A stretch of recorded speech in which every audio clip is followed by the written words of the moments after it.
अकोलेच्या पातूर तालुक्यातील भंडारजभू जलजीवन मिशन पाणी पुरवठा योजनेतील भ्रष्टाचारामुळे नागरिक पाण्यापासून वंचित आहेत। महिला व ग्रामस्थांनी घागर मोर्चाद्वारे तक्रार दिली आहे। 2022 मध्ये पाणी पुरवठा योजना मंजूर असून कंत्राटदार यांनी रेटोफिटिंग 98% काम पूर्ण केले आहे, असा पाणी पुरवठा विभागाचा अहवाल असून 48.73 लाख रुपये खर्च झाला असून परंतु कामात भ्रष्टाचार झाला आहे। योजना फक्त कागदावरच आहे। गावात ग्रामस्थांना पाण्यासाठी फिरावे लागत आहे। ग्रामस्थांनी आज घागर मोर्चा काढून पाणी पुरवठा करण्याची मागणी केली।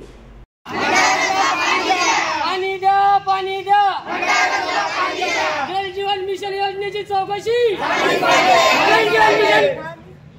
पाणी द्या जल जीवन मिशनची चौकशी पाणी द्या